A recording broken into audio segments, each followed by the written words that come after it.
Okay then, you lovely lot. So it is podcast time yet again, and you're joining us today from the very, very moist banks of Bradshaw Hall Fishery, where we've got none other than the bagger himself, Mr. Andy Bennett. I forgot what the topic is now, and no, I'm not really. So I want to go through with you, mate.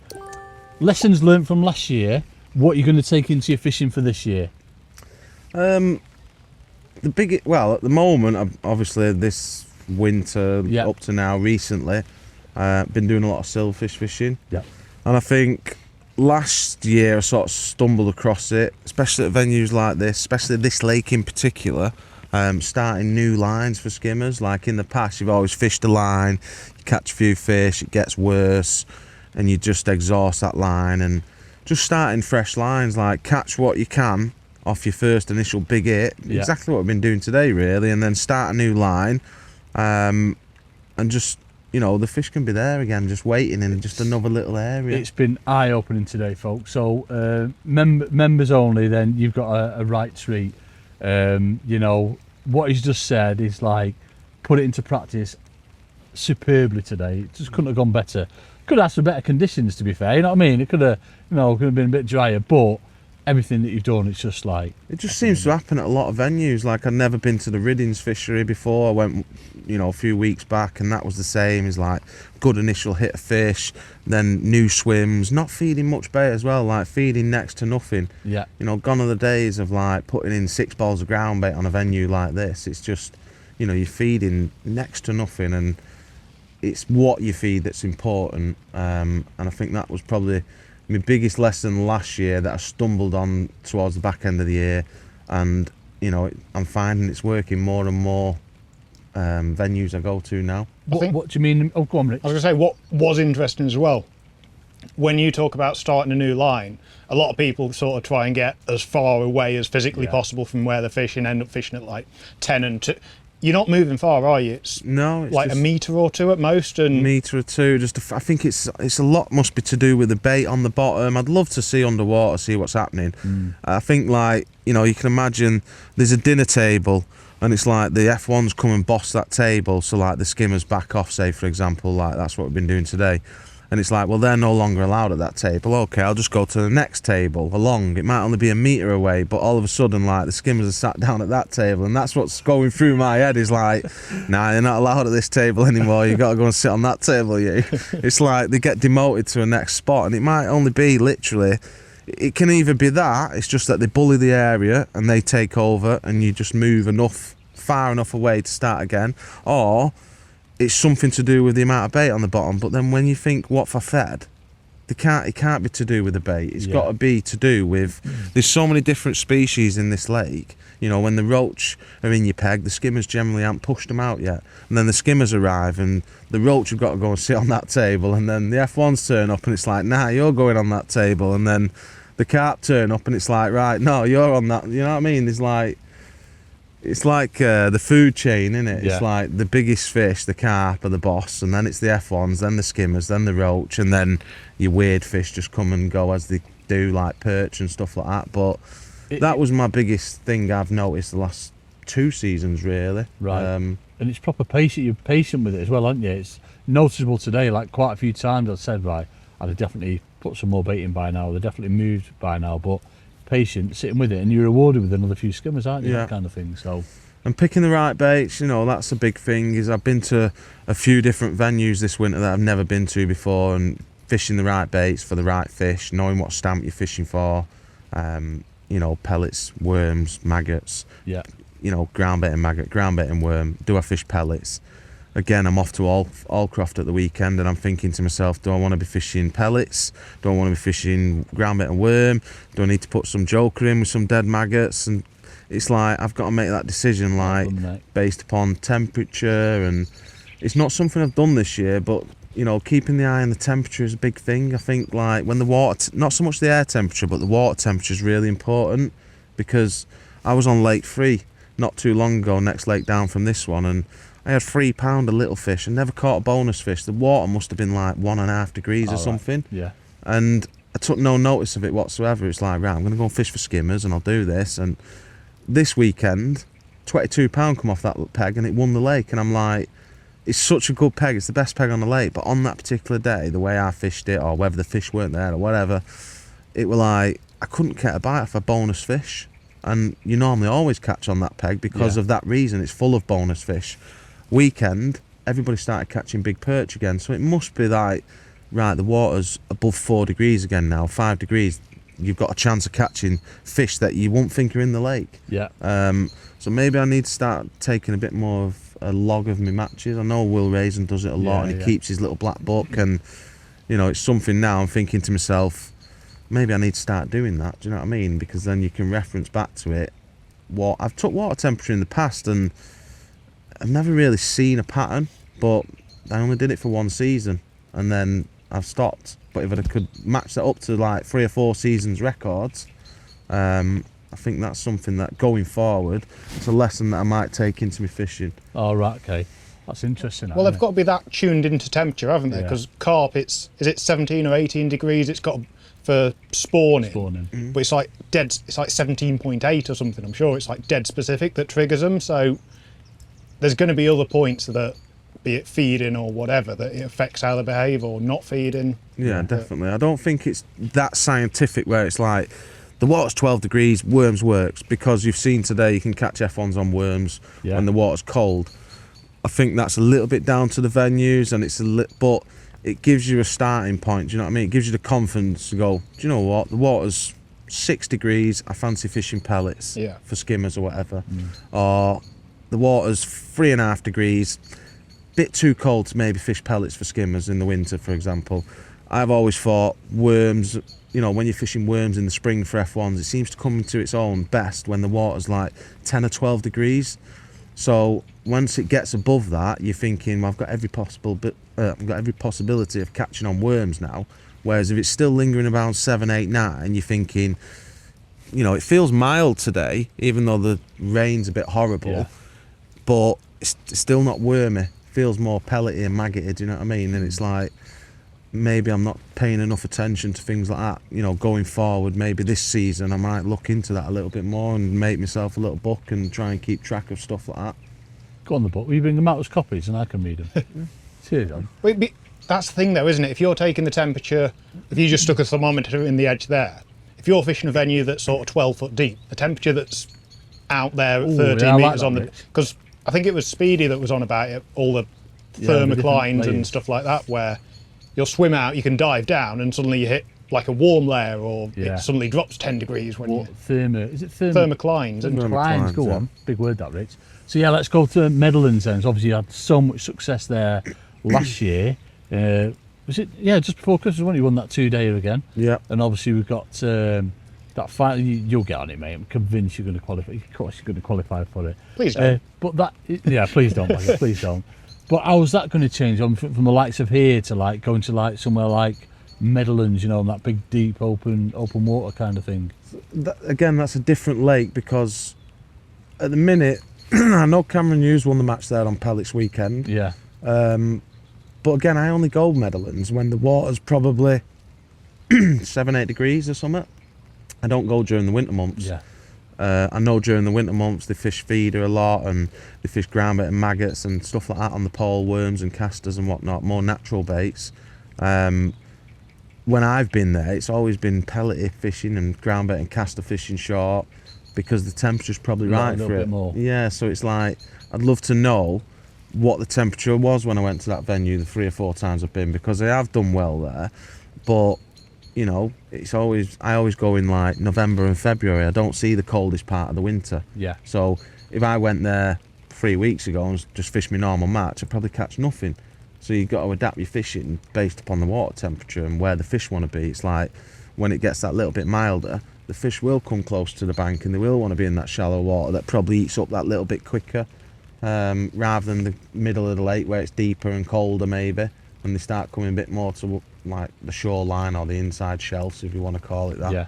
And the fishing just changes based upon temperature. Do you know what I mean? It must be a massive advantage as well, and to have someone like Waco. You know what I mean? He fishes it a lot. You know what I mean? You're getting lots of information off that. Do you rely on that a lot of other anglers? You know what I mean? I speak to Adam a bit, and obviously Adam was up there at the weekend. He I said to him, fish pellets. He said, I'm going to do, but I've had 2 roach in 2 matches fishing pellet. I'm like, I just feel like pellets is right. Where he drew, I think it had been somewhere around where Jay was on the final last year, to be fair. Oh, right, okay. The pump bank, but Yeah. the 40s, something, 47-ish or something. It's a bit shallower there. So he's fished pellets and he's had nothing. And then he put a bit of ground bait in and caught an odd little skimmer. But he's caught most of his weight at 7 metres roaching on an odd little skimmer and stuff like that. So again, it's like, you could go back there in 3 weeks' time, say someone like Jay who don't really go there much, he rocks up, fishes pellets, catches £40 again, and it's like, that wouldn't have happened 3 weeks ago. Yeah. You know what I mean? So yeah, it's good to be in tune with venues, and you know, I watch a lot of venues and see what's happening. I've got interest in venues that, you know, Hallcroft, for example, I've never been there. I spoke to Matt, he gave me some good information, Matt Godfrey and Frankie Giannicelli. They gave me some good info when I went there, but I'm always following their results anyway, so I'm always like, You feel as though you're sort of it feels like I've been there before, even though I've never been there. Yeah, because it's like Southend Farm. I've got no interest in it whatsoever, but I watch the results and I think it's a good venue. Do you know what I mean? Like, yeah, if I was going there, that's what I'd do. Yeah. Like, because the fish south's there, it's the same thing. It's like, I don't even know what the lakes are called there, but I'm watching the nets of fish. I know how big the skimmers are. It's like, you've got to do that. You've got to do your own work, and I just love seeing how venues fish. Do you know what I mean? And like, oh, that looks a good venue. You know, that's a toilet. I won't be going there. But it's like, you look and it's like, yeah, that looks mint. That looks rubbish. And no interest in that venue, but that one looks really good, and this one looks rubbish again. And so you take interest, and yeah, the venues I've never been to, sometimes I feel like I've been to them because I'm watching people. You're watching the results and obviously social media and all that. Facebook's brilliant posts. for that, isn't it? It's like, definitely. you just get to see what fish they're catching, what stamp they are. You know what I mean? That's really good for doing your own work. And that's, I suppose Riddings was the same for you recently, wasn't it? yeah, You've not been there, and obviously seen all the little skimmers, and it just looked like, I think I'd enjoy that. Do you know what I mean? I spoke to Brandon George, who fishes there all the time. Yeah. He gave me some heads up. But when I spoke to Brandon, to be fair, he said, like, you know, this is what I feed, and it was like 3 times as much as what I fed. And I thought, you know, I appreciate his advice, and you know, I respect what he's saying, but all I really wanted to know is like what the baits were, ground bait and worms. This way he catches fish, and everything he told me was spot on. But I thought, I'm still going to feed it how I feel confident. Yeah, definitely. And because I've done, you know, I don't want to do something and then I'm stuck thinking, well, how do I top up now? What do I do? Where do I go from here?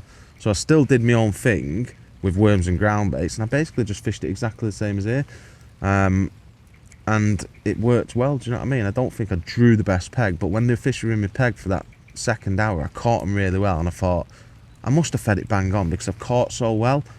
But then I struggled afterwards, so that's something I'll have to learn going back there. Do you know what I mean? Yeah, definitely. It's like, I caught really well at the start, and then it could have been that the fish drifted, but it was a case of like feeding little bits of bait and starting new swims, but there was never enough bites doing that. So I was thinking, maybe I should have fished pellets, maybe I should have fished this. But again, like, I've been there now, I've seen it. It's a bit more information up there, and that's what, you know, you travel around all these venues, and I think that's where you acquire all these little bits of info, you know, and I can speak to, you know, like yourself and whoever, and get a bit of information. But what are you laughing at? No, mate, I'm not. No, it's one of them. But it is, you know. It is. It's gleaning the information, coming away, and then thinking what I could have done. Yeah. And obviously being around them kind of people, it does make a massive difference. You only need a heads up, don't you? You need a starting point. You've got your own ways of fishing, and it's just like, do I fish pellets? Do I fish worms? Do I fish ground bait and maggots? Do I put ground bait in? Do I loose feed? That's all you need, and then, you know, you've done all the different styles of fishing. You can take it from there then. You fish, because if you're getting out of like how you're fishing, then if you're anything like me, just you're not winning then, are you? No, definitely not. Fishing like someone else, and they've been doing it for a amount of years or what have you, they're always going to be one step ahead of you. So you've got to sort of like fish your own way. I think that's where James has been so good with the commercial silver side of things. That yes, you are fishing against like Team England, like the best silver anglers in the country. Yeah. But you can go and do your own thing and stand out in amongst them, because it is starting again almost, isn't it? That style of pellet fishing blooming up until like 2-3 years, I've never blooming seen it, you know what I mean? So it's like, yeah, it can be really Andy's hard. proved at Medlands yeah. is the same, where that Definitely. seems a like proper traditional ground baity venue up until then, and it takes someone going and doing something different to Yeah. But only when the water temperature's probably right for it. Do you know what I mean? So it's like exactly that. The standard last year in that final was ridiculous, but like you said, the England internationals, the top silverfish anglers that go there, there were loads of brilliant anglers on it. Yeah. But if you didn't fish pellets, you would probably never win in that final, because that was the bait the fish wanted to eat, the skimmers in particular. And I feel like if you went down any other approach, yes, you get a bite of chuck, but you probably catch the smaller skimmers, whereas you get an odd one of these on pellets and an odd slightly better stamp. So that'll be alien to a lot of them natural water anglers who maybe fish the rivers all summer and then they come and do a bit of silverfish fishing. Yeah. That's a bit alien to them. Did Matt fish pellets? I think Matt fished a bit of pellet, yeah. Yeah, Matt fished pellets. The first time he come, he didn't though, because I remember the first festival I ever went, he was down in the early section and he had a lovely net of fish. He had roach, perch, little skimmers. Whereas you look at my net of fish, it's like 60 odd pound of good stamped skimmers. No roach, no nothing, just all skimmers. So it's like, I've got to catch 70 fish. Matt's had like 150 fish for £39. Amazing net of fish, but he can't catch 60 pound of that because he can't go that quick. Yeah. He's Like, fishing the wrong bait. Matt is as quick as you can get. Yeah. Isn't it? That's like a joke Natural how quick he baits is. wise, £40 Yeah. is probably a massive weight. Whereas pellets, your limit could be £70. You know what I mean? Yeah. So, yeah, it's like it's where that ceiling weight stops. You know what I mean? It's a bit like we were saying today. You fish for roach on here to catch £20 of roach because the stamp is not right. If you dropped on the right stamp, you could probably catch £20 of them. But now there's a lot of smaller fishing. To catch £18 of roach on here is now hard. Whereas if you target the better fish and you feed in the right way, you can catch more than that. Build it up. Or you do a bit of both, or you combine your match, or whatever it may be. You get a lucky few bonus fish, but to catch, sorry. And so sorry. professional. No, This keep going. Sorry. Who is it? Sorry, Zolt. I'm not Zolt. answering. Zolt, how dare you? Oh, your phone very nearly Threw went it on in as well. Right, yeah, sorry, gone. Sorry, But how unprofessional. yeah, like it's hard to catch that ceiling weight of them. Do you know what I mean? Yeah, So definitely. lessons learnt for me would be picking the right baits, doing your own work a little bit more. Do you know what I mean? Yeah.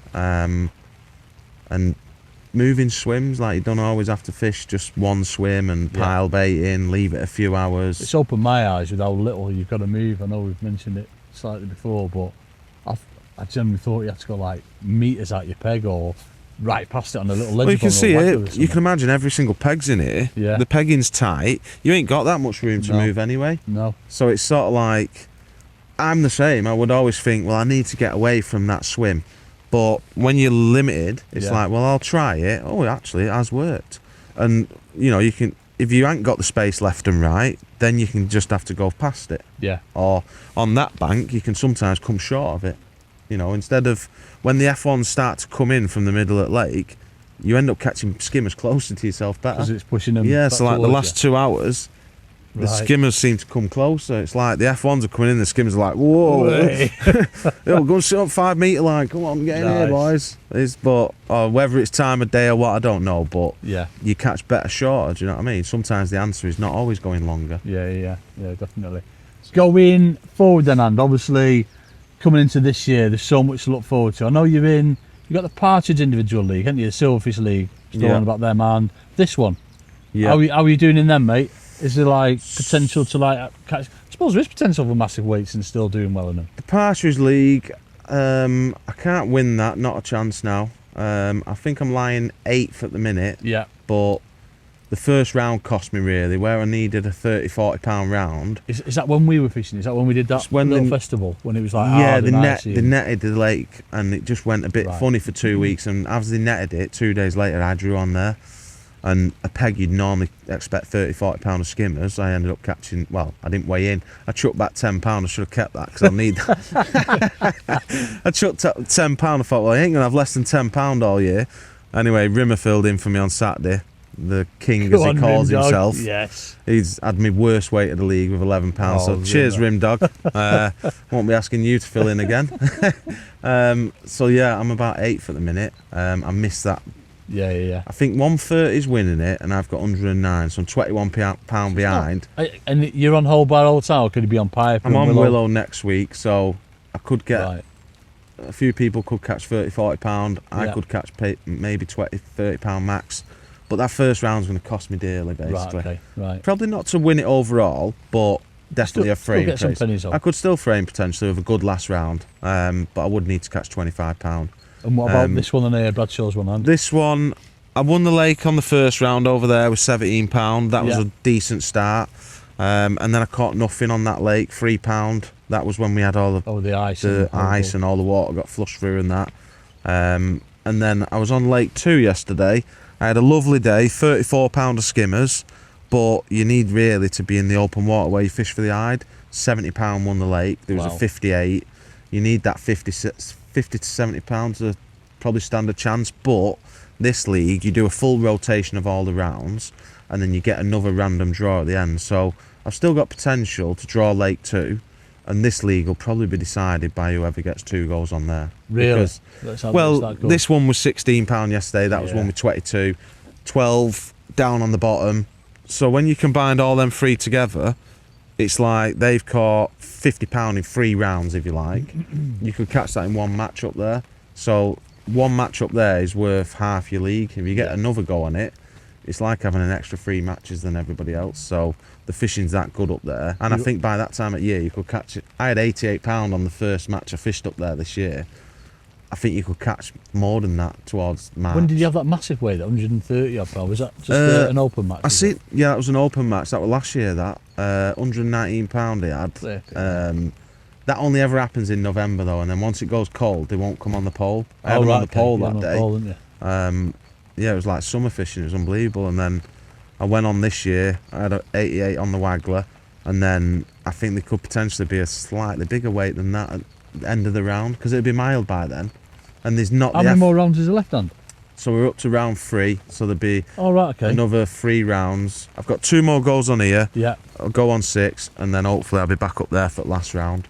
So that I won the partridge last year. I was second on this one, and this year I don't. At the moment, it's not looking great for me. But it's winter fishing, isn't it? It's what it is. Anything can happen. You know what I mean? You know, when you're on a rotation, you've got. Yeah. Your rotation's got. Yeah. Last year I was very fortunate. I dropped on the right rounds at the right times, and you know, so I can't moan. It is what it is. And then I've been chasing the on the flyer qualifiers. Yeah. The first one at Larford, I was in that corner.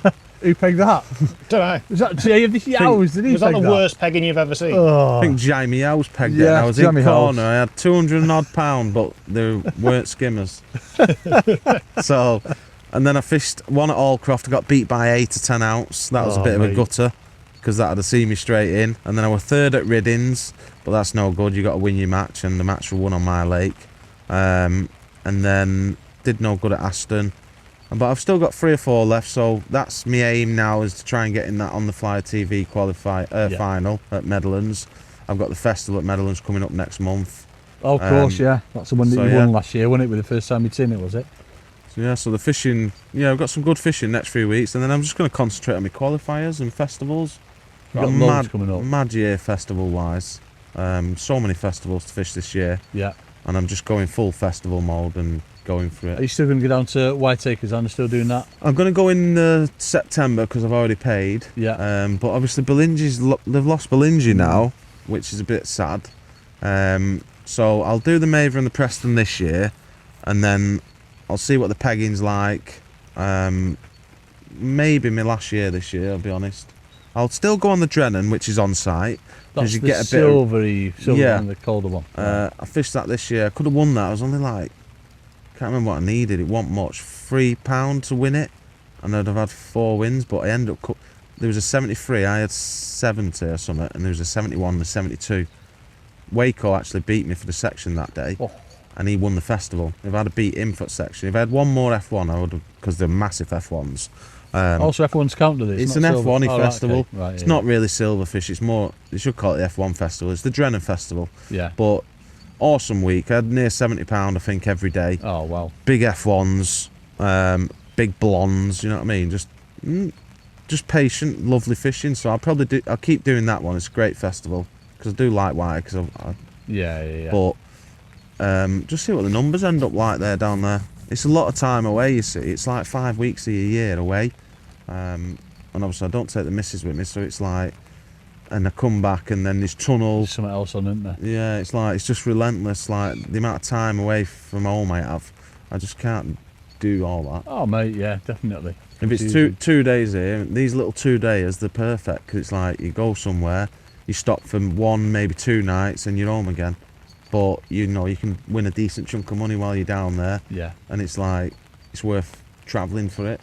What about, and I don't think I've never seen you fish the UK champs. And obviously Jamie, that was his mission last year to do that and, you know, hopefully win it, and obviously he's gone on to win it. Is that something that interests you?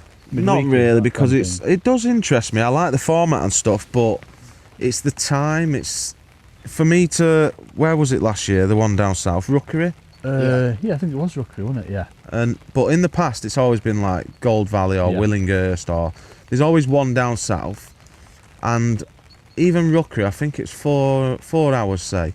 So you're talking, like, when you think about it, you're talking and they fish 12 till 5 or something like that, don't they? 1 till 6. 1 till 6, is it? Yeah. So by the time everyone's caught 300 after. it's like, I looked at it and I thought, no, everyone's like 2 hours plus for me. Yeah. 2 hours ain't too bad, but even 2 hours, you imagine I went to Barston. By the time they've weighed in, done the presentation, you're talking 8 o'clock. You're not home till 10:30, and that's if it's quick.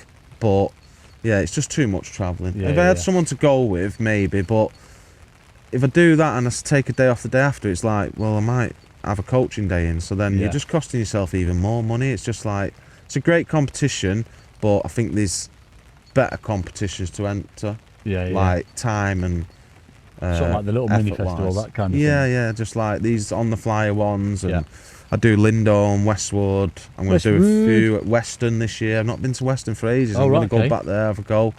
Where else is there? Obviously you've got your Golden Mules, and you're back to defend your Maver title, mate, ain't you? Yeah, that was like me. Fisho. That's always my main aim, is like Maver and Fisho. Yeah. So they'll be priority on everything. Yeah. And then my festivals are already booked in. And I'll just do tons this year. I'm looking forward to this year because, you know, hopefully you can get your name on a few more trophies and do You've got your name on enough trophies, and you need more. Can never have too many. Yeah, well, no, that's true. One would be nice. Anything more, Richard? No. That's pretty much it. So you're just basically doing lots and lots of fishing. Lots of fishing, mate. Going full at it, and hopefully get a few more trophies and go from there. Well, wish you all the very best, and I'm sure it's going to happen again, mate. Continue to do so.